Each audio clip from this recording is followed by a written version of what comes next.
పాకిస్తాన్ని ప్రేమిస్తా అంటారు వీళ్ళందరూ. ఇక్కడ భారతదేశంలో కూర్చొని మీరు పాకిస్తాన్ని ప్రేమిస్తుంటారు. మొన్న కొంతమంది నాయకులు డిబేట్లో మాట్లాడుతుంటే చూస్తున్నాను.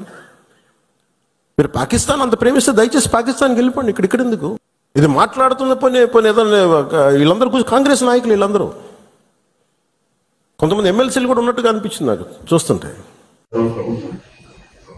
ఇప్పుడే ఒక ఆర్టికల్, ఇప్పుడే ఒక న్యూస్ చూస్తున్నా. పవన్ కళ్యాణ్ గారు అంటే ఫోన్స్ అవుతున్నా సరే, అవకాశం వచ్చింది, మీడియాతో మాట్లాడే అవకాశం లేదు కాబట్టి మీ సమస్యలు చెప్తున్నా కార్యకర్తలు. పవన్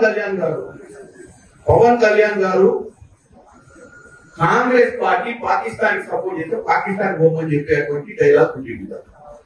పవన్ కళ్యాణ్ గారిని ఒకరు చెప్పదలుచుకున్నారు. పవన్ కళ్యాణ్ గారు, మీరు డిప్యూటీ సరే మొట్టమొదటిసారి ఎమ్మెల్యే, మీకు మంచి అవకాశం వచ్చి డిప్యూటీ సీఎం అయింది.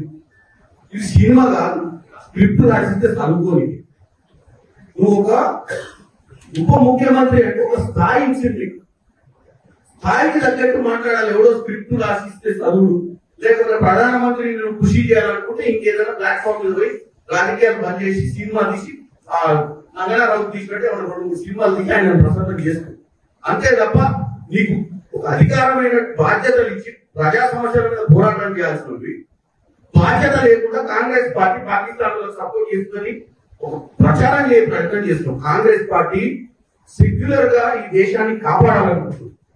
పాకిస్తాన్ ఇక్కడ ఉన్నటువంటి కుల మతాలకు అతీతంగా కాంగ్రెస్ పార్టీ అందరినీ ఒక పట్టున బతికేయాలనుకుంటుంది. పవన్ కళ్యాణ్ గారు, మీ నాయకుడు ఎవరైతే ప్రసన్నం చేసుకున్నాడు నరేంద్ర మోడీ లేక కుల మతాల మధ్యన చిచ్చు పెట్టే ప్రయత్నం చేస్తలేదు. నీకు వాస్తవంగా నిలదీసే నరేంద్ర మోడీ ఎన్ని రోజులైంది? నలుగురు వచ్చి ముష్కరులు కాల్చిపోతే నలుగురిని పట్టుకునే దమ్ము ధైర్యం లేక పిట్టగా ఎప్పుడో తిరుగుతుంది. ఏం ఇంటెలిజెన్స్ నడుస్తుంది దేశంలో? నలుగురు వచ్చి నిట్ట మధ్యాహ్నం కూడా బౌండరీ మీద కూడా కాదు, ఓటర్ మీద కూడా కాదు, లోపలికి వచ్చి 100 కిలోమీటర్ల లోపలికి వచ్చి కాల్చిపోయిన నలుగురిని పట్టలేని నువ్వు పిట్టకథ చెప్తే నువ్వు ఆ పిట్టకథ నువ్వు విని మన కాంగ్రెస్ పార్టీని విషప్రచారం చేసే ప్రయత్నం చేయడం అనేది వాస్తవంగా ఆంధ్ర ప్రజలు నీలాంటి ఉప ముఖ్యమంత్రిగా ఎన్నుకునేందుకు వాళ్ళ క్షేమియాలి.